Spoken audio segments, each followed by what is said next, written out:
The Lord wouldn't have created time signatures other than 4/4 if he didn't want prog metal musicians in 2025 to sit in Logic Pro or Reaper or Cubase or Pro Tools and figure out what else there is. There's gotta be more to life than 4/4. For the past 17 episodes I've written in 4/4. Today we're breaking our generational 4/4 curse and playing in quite possibly the best time signature ever to exist. We have a lot to get through today because if you watched last episode, there was a giveaway, or there is going to be a giveaway.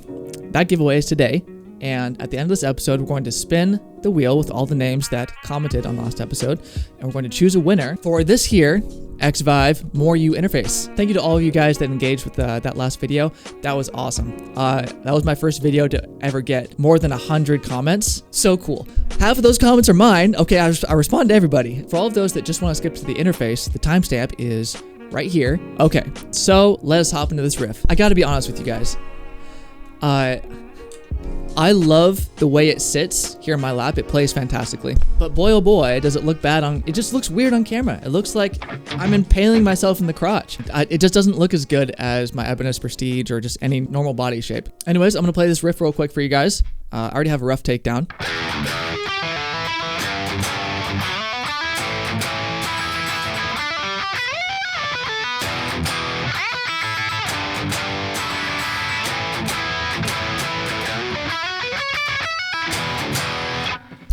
It's going to play twice. I'm not going to try and do that again because that was sick. I actually got it down. I have the drums mapped out so far. I do not have the bass yet. We'll do that after the riff is done. I'm still getting used to these Logic keybinds. They're just ridiculous.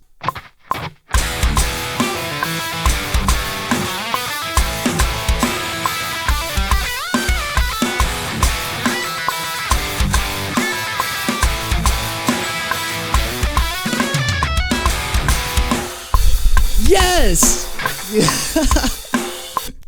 This is easily the hardest riff I've ever written for any single Rainquill Riffs episode. It's all built up to this. I really want to prove to you guys that 3/4 is seriously the best time signature ever to exist. Also, side note, drop D is the best drop tuning of all time. I won't be taking any other answers at this time. Thank you so much.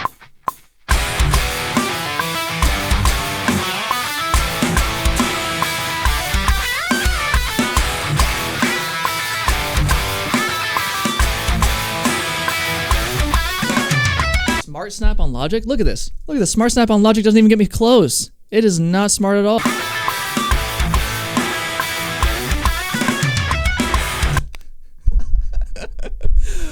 This might be one of the most fun riffs I have single-handedly ever written. So I'm running Neural DSP Archetype Bertucci for the leads, and then I'm using Rebea X for the rhythms. For the sake of making this as just emotionally impactful as possible, I'm not going to copy and paste anything in this riff.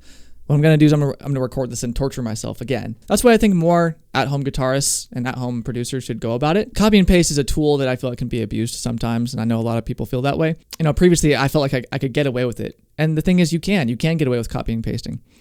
But it takes a soul out of your music. Easy way to fix that? Put in the work.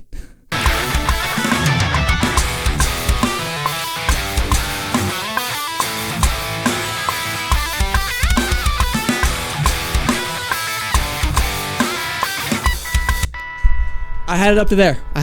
Right? As for the harmony, when I'm doing this, I'm chopping in section by section. It's ridiculous. How am I going to harmonize that? Why am I complaining? I wrote it. I feel like I have the angel and the devil sitting on my shoulder right now.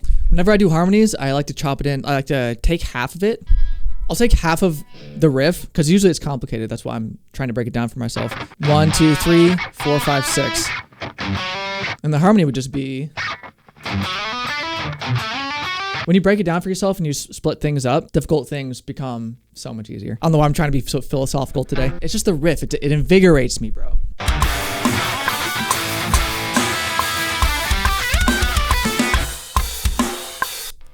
Let's go. Let's go. I love tapping parts. It makes my life so much easier when I don't have to use my left hand for everything. I'm looking at the intro right now. I'm probably going to put a fill in for these drums.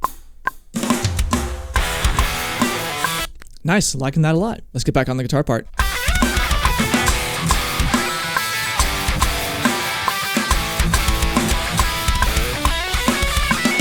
That guitar fill right there is just nutty. It only took me 30 tries out of all these takes for me to show you the one good take.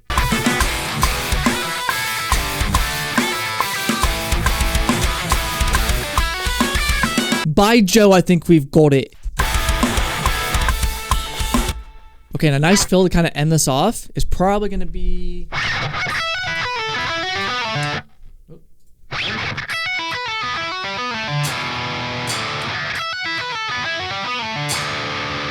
Because then we're going to do something that I haven't ever done before, is switch back, or not switch back, but switch to 4/4. It's going to go into something awesome, which we'll record here in a second. So let's record that little fill, and then we can move on.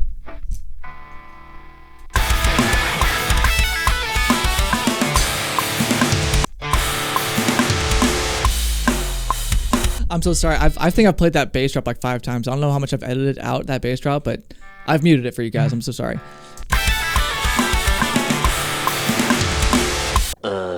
2 hours later. I forgot I wanted to crack open a cold one with the boys. I opened this in the kitchen and then brought it in and realized I couldn't open it in front of you guys because I had already opened it. I took an A&W root beer break, adjusted a few things in the mix, and now we can listen to this first riff as it goes into the second one that we're going to work on.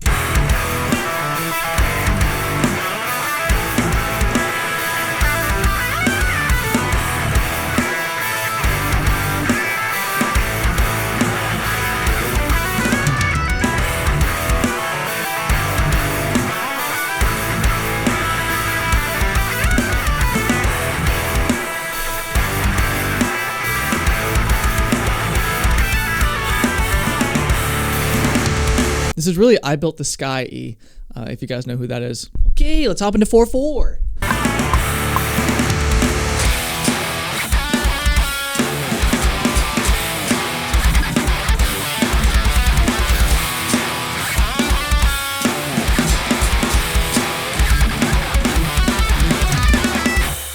There we go, got a quick scratch take on that one. That bouncy thing.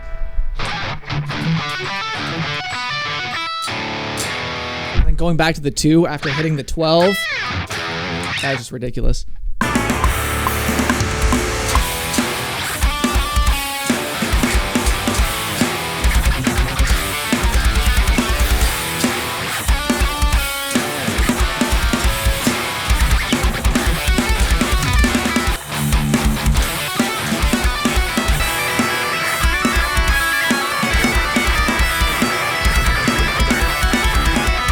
All right, hear me out. We do a tapping lead. It's going to sound so good. All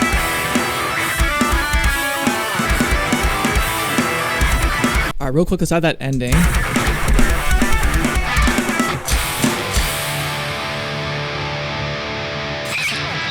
Yeah, that's going to be so sick. Let's record that. I didn't record that.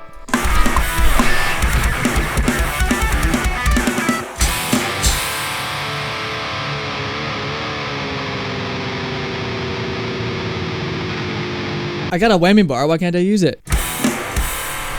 Yeah, bam, baby. Bam, baby. Bow down.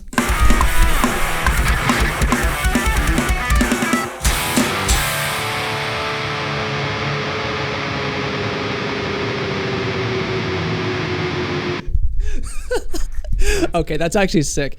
I like the dissonance in there. The fact that the whammy bars aren't completely matched up. Just leave it in there, who cares? All right, let us do that lead line. The tapping is really fun. Archetype Rebea is good for rhythms, and Archetype Petrucci is good for leads. So I'm going to switch out Archetype Petrucci for Rebea. Sorry, Archetype Rebea for Petrucci. We don't need all of that gain. Holy schmoly. And I don't have a preset here. I'm just going to build one real quick, off camera, likely, and I'll be back.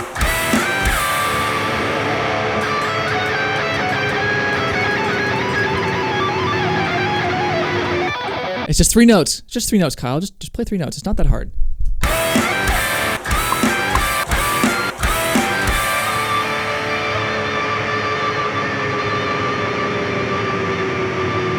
Bass time, I believe. All right, guys. I am content with the mix. I'm content with the riffs, the transitions. Let's have a final listen through so that we can go and spin the wheel.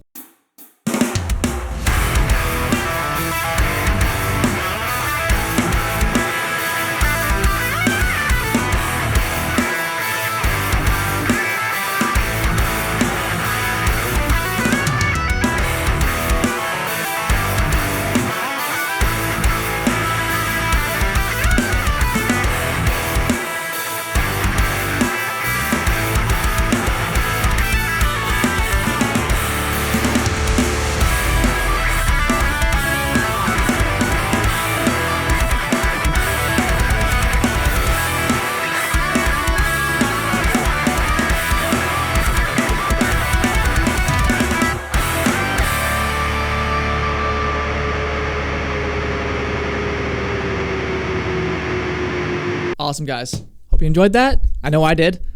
That was so fun. That was badass. I love tapping during choruses, okay? It just works. Thank you for hanging out for this episode of Rainquill Riffs. I upload Wednesday at 11, as I do every week, every single week. Now, what we've all been waiting for, let us move on to see who's going to win the interface.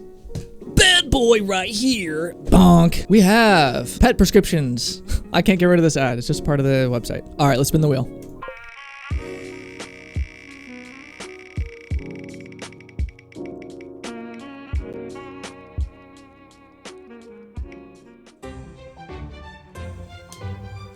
Opting out VA, congratulations, you have won the X5 interface. I'm going to hit you up on Instagram. That's the only way you're going to be able to hit me up besides for email. My email is flayedstudios@gmail.com.